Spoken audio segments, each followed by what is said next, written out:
to take a good look at Google Shopping and how we should think about shopping on Google over the next couple of segments. Let me step back for just a second, though, and situate what I'm going to say. So as I indicated in the last segment, these segments are supposed to be timeless, but it's important to recognize that basically I'm talking about the new complaint, the new statement of objections filed by the European Union 5 days after they issued it. My job as an academic is to, on any given day, give you my best understanding of something. That's what I'm going to do. But I also recognize my understanding evolves. My central obligation as an academic is to be able to get up each day and sort of renounce what I said yesterday. I have to be willing to say, oh, I learned something new. I saw a new idea. John Maynard Keynes, a famous British economist who was accused of changing his positions a lot, said something like, well, when I get a new fact, I reconsider my views. What do you do, sir?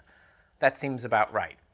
So I'm going to tell you what I think, and just to highlight that, I'm pretty skeptical of the European Union case here. I've actually been, given talks, you can go to YouTube, see things like that, where on the general question of search bias and deception and the like, I've actually been more sympathetic to that claim. But this case, I'm pretty skeptical about. I'll talk through that. All right, so let's go shopping on Google. And what does it mean to go do that? So I ran a search over the weekend, and I searched for Amazon. Now, the idea of searching for Amazon is something you should note in and of itself, right? If I want to go shop on Amazon's website, I just usually type in Amazon.com. I don't have to search for Amazon. I know Amazon. In truth, I do most of my shopping in life in Target and Costco in the physical world and Amazon in the virtual world. But okay, I wanted to build slides, so I ran a search for Amazon. And what you see when you run that search is everything related to Amazon, a description of the company. This is a new, richer result that Google has offered.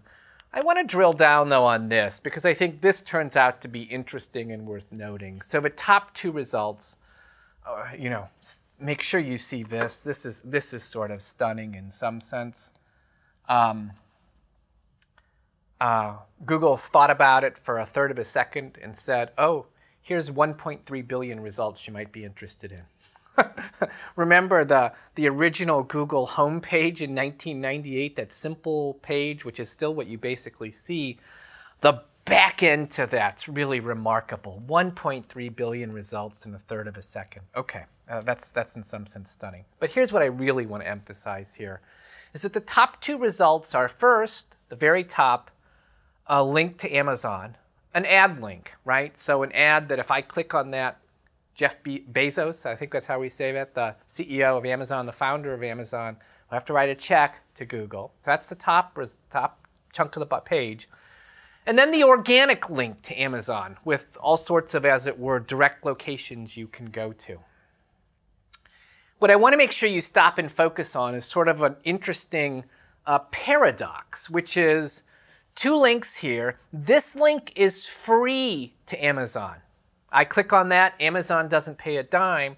This link Amazon pays for if I click there, one right on top of the other. Now, Amazon is in this location because Amazon bid against competitors and had the top result. They pay the most. They made the highest bid. The actual algorithm for that's a little complicated, but the simple version of it, they made the highest bid. That's the right way to think of that. Why on earth is Amazon bidding for that spot when they're going to have to pay if someone goes there, when they know that they're going to be the top organic result? Well, they don't want this ad here. Why do that? And that tells you a little bit about Google's business model. Why is Amazon doing that? Because they don't want someone else to be there. They don't want Walmart to be there. They don't want Target to be there. That's what they don't want. And so there's a rich, interesting history. We're not going to talk about it in this case. Trademark law, which I'm not, I'm talking a lot about patent, copyright, and antitrust, some regulatory stuff. We'll see some of that next week. Not so much about trademarks, but this question of Can Walmart effectively buy ads on Google, on Amazon's trademark? And the case on that, basically, after a long fight, has generally said yes. And so the business model here is a tricky one in the sense that Amazon almost certainly wants to buy this location to make sure that Target or Walmart can't buy that location. So yes, Amazon is going to be the top link here.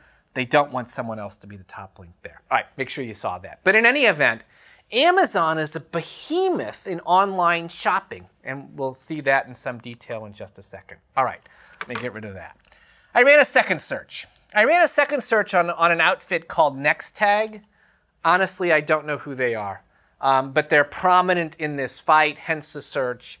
And if you run a search on NextTag, and they're another sort of shopping website, they're the top response. And Google offers, again, this detailed information to the right. You see the Wikipedia discussion of those.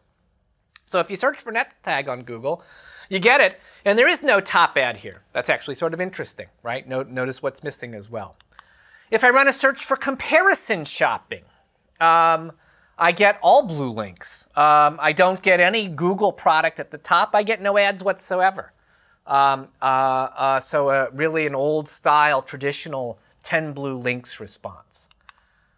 Suppose I run a search on new dishwasher. Suppose I say, I'm not interested in shopping generally. I want to buy this. So I ran a search on new dishwasher. Now what you should see there is, of course, is you see the ads on the right.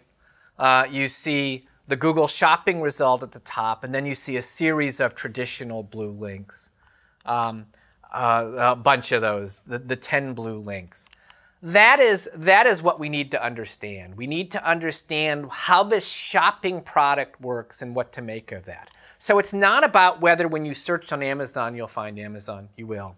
When you search on NextTag, you will. The question is when you put something in which is a search on a particular product, what results come out of that? That's what I think the European Union is concerned about. That's what the Statement of Objection addresses, and that's what we want to look at. So to get a better handle on that, in the next segment we're going to go in, we're going to look at Google Shopping on the inside. I'm Randy Picker at the University of Chicago. This is Internet Giants, the Law and Economics of Media Platforms.